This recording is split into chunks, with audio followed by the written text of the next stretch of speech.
Hi, it's Fia Saro. Hello, all signs. So, this is your message and energy check-ins reading. Okay? So, syempre, before tayo mag-start, kung hindi ka pa nakakapag-subscribe, please do subscribe and hit the notification bell para lagi po tayo maging updated sa mga mangyayari pa lang. Okay? And yes, don't forget na mag-follow sa atin pong FB page. And kung meron pong tanong pagdating sa private reading, you can message me sa akin pong FB page for more info. Okay, and yeah, si friend, kung gusto niya na magpa-reading sa kanya, mag-try na magpa-read sa kanya, message niyo lang siya sa kanya pong FB page. Ito po yun, okay? So, yeah. And yeah, don't forget to follow yung kanyang FB page. Okay, and regarding sa bracelet, kung meron po kayong tanong, okay, message lang po kayo sa atin pong FB page for more info. So, this is the all-in-one Evil Eye bracelets, okay? So, meron siyang sa pera, sa protection, sa health, sa love, and sa healing. Okay? Ito yung pinaka-importante. Healing. Okay? Ayan ang inyong sakit. No? So, syempre, with matching initial ng inyong name. Oo, hindi natin to gagawin. Okay, ayan na yung sa'yo. Yeah. Okay, so may pangalan nyo. Gagawin yan. Andoon yung name nyo. Okay, so kung ano nandyan, nakapaloob yun sa pangalan nyo na. Okay, and syempre, soon, meron na tayong available na ring. Okay, so, I don't know, parang 5 slots lang siya. Oo, hanggang 5 slots muna. Titingnan natin. Okay, kung dadami, edi go. So, yeah, let's start. Air signs. Okay, so let's start. Air signs, Gemini, Libra, Aqua. Anong meron for you? Messages, energy check-ins, prediction, if ever meron. Okay? So, air signs, Gemini, Libra, and Aqua. Okay, anong meron?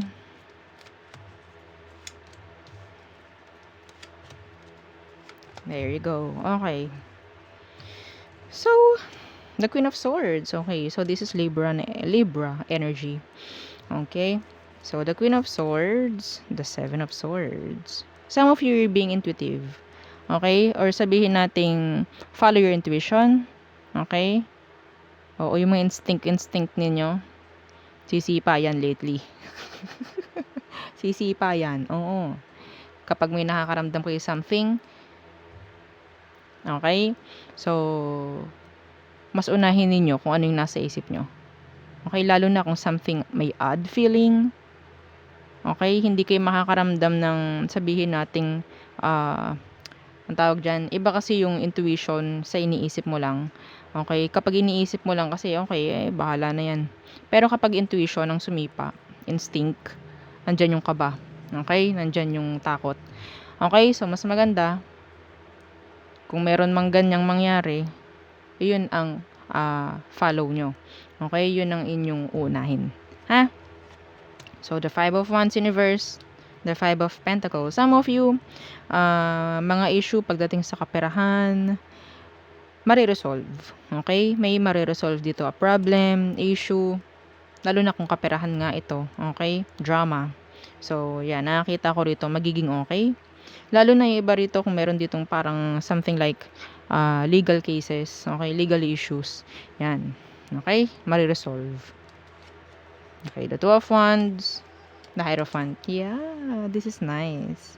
In the near future, nakakita ko rito na sa kinatagal-tagal ng paghihintay, nakakita ko ng good results in general. Okay, kung ano man yung mga hinihintay ninyo. Okay? Yung iba rito naghihintay na magkaroon ng love life.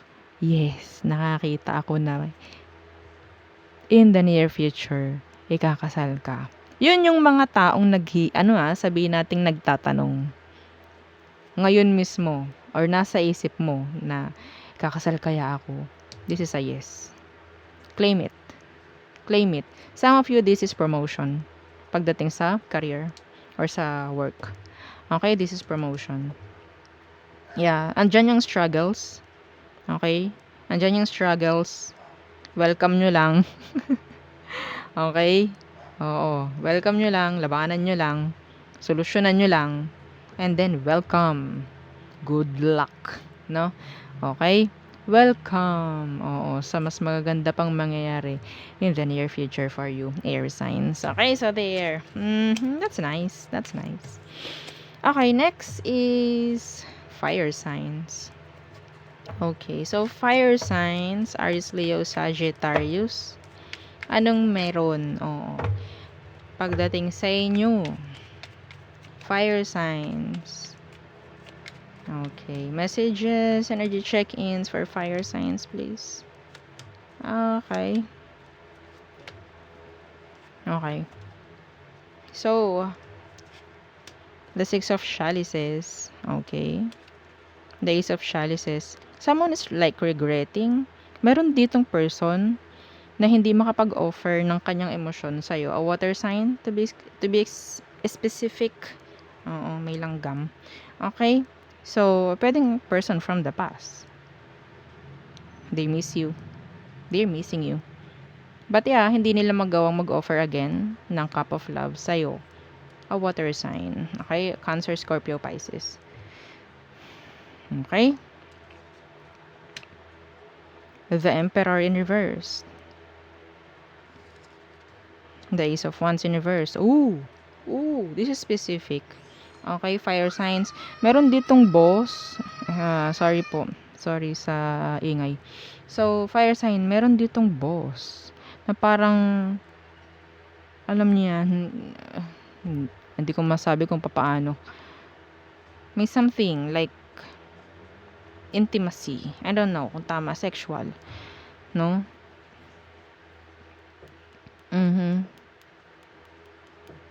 Okay, wait lang po ha. Okay, so, so nasabi ko naman na, no, yung kanina.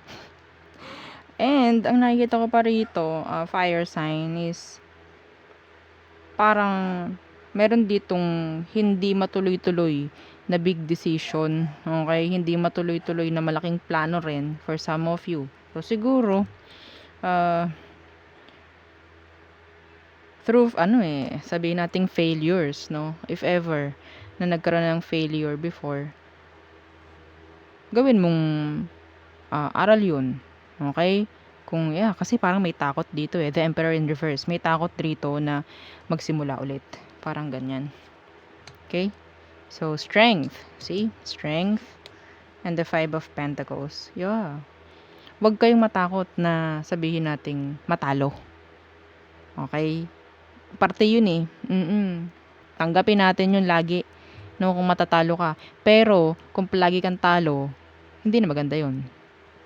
Meaning, hindi mo ginagawan yung sarili mo or yung sitwasyon ng paraan para manalo ka.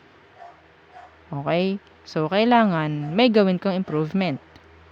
May gawin kang pagbabago sa kung anumang sitwasyon yan. Okay?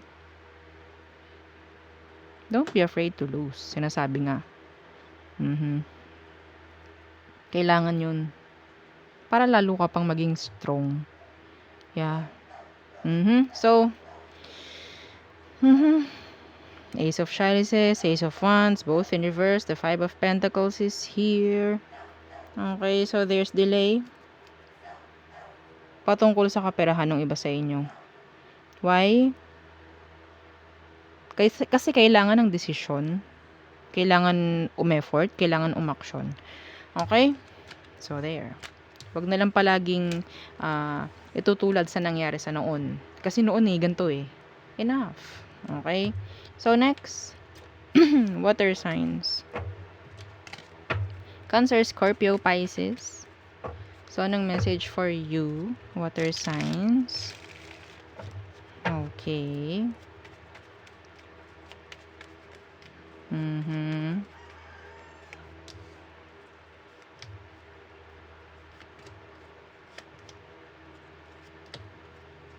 Okay. Water signs. The Four of Swords in reverse.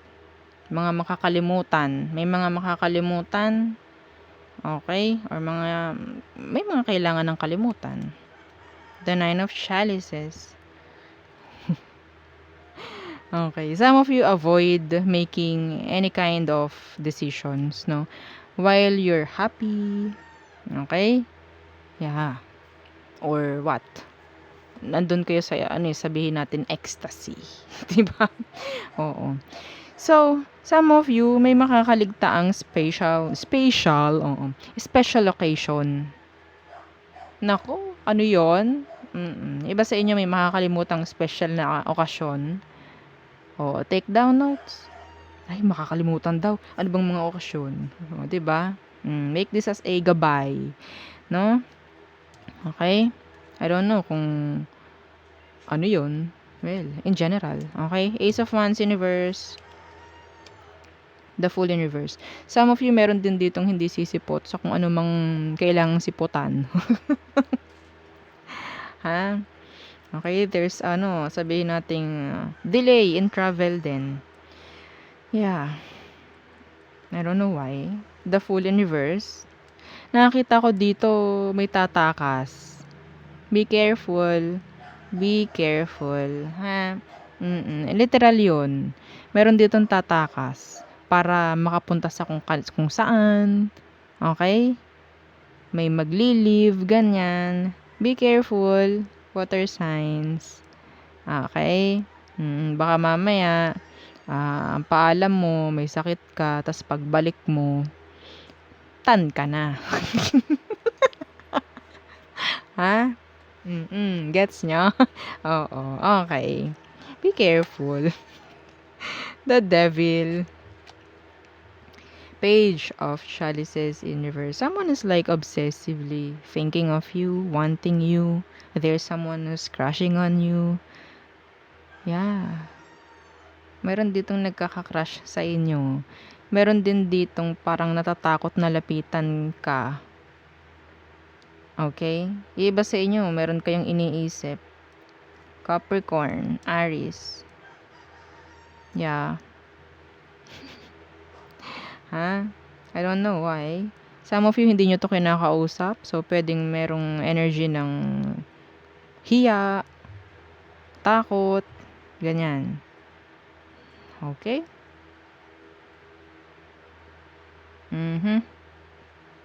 Meron dito parang may pupuntahan tas may magpapasama. Uy, friend, samahan mo ko. Mga ganon. Simpleng ganon. Yeah, kailangan ko sabihin. Kasi, binigay eh.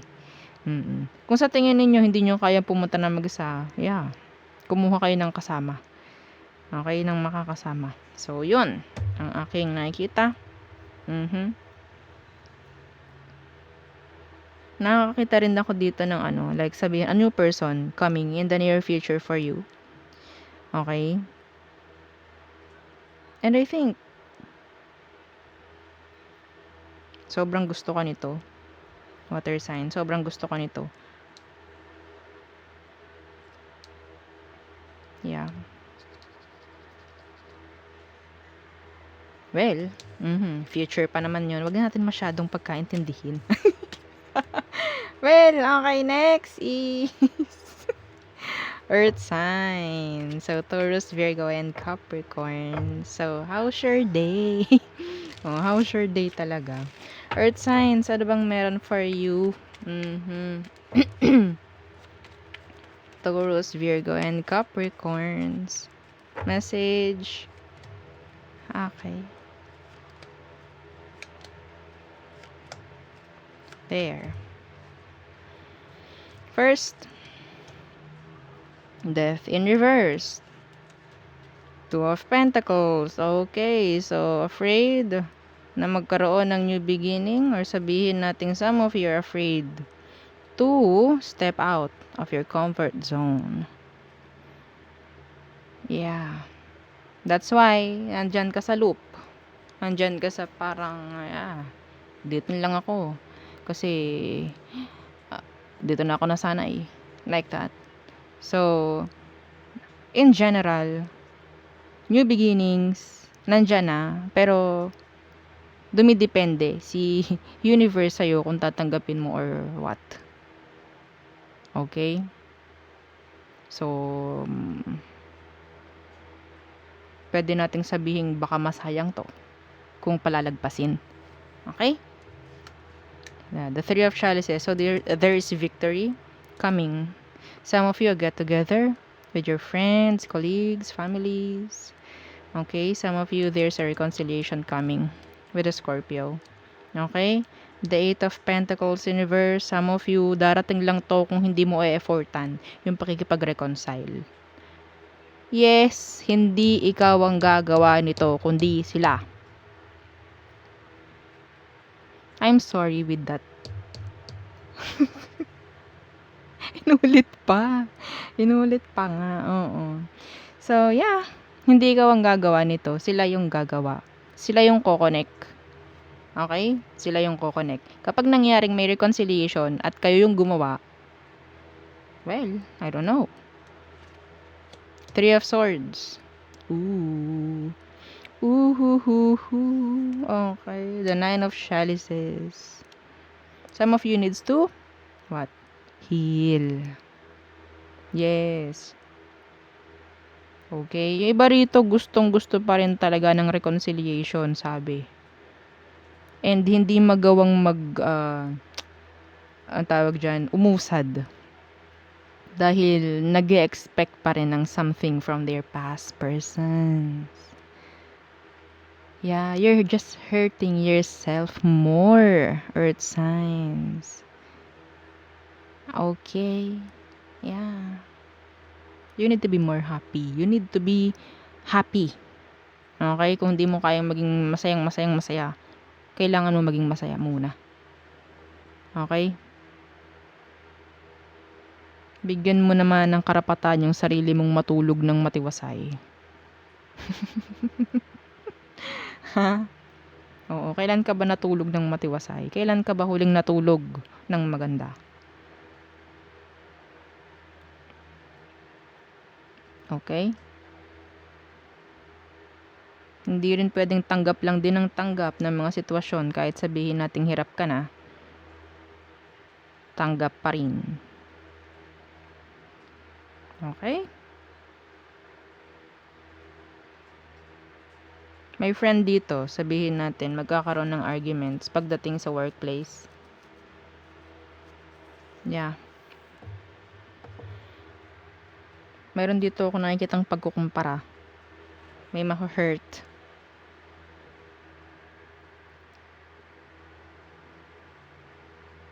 Mas maganda na sabihin natin kung ano lang kaya mo, yun lang. Hindi mo naman kailangang i-please yung iba. Hindi mo rin naman kailangang makinig sa sinasabi ng iba. Oo, madalas kasi yung mga ganyan nakakaapekto lang. Malaki lang ang apekto sa atin, no? May mga taong hindi rin kasi aware na nakakasakit sila minsan. Like below the belt. Like that, no? Okay? So, kapag ganyan, ikaw lang mag-adjust. Okay? Oo, ikaw lang lumayo. Ikaw lang yung wag makinig. May mga sitwasyon na tao talaga na kailangang iniintindi mo. Kasi ikaw yung mas nakakaintindi. Diba? Okay, so there, yan ang ating reading for all signs. So yeah, thank you.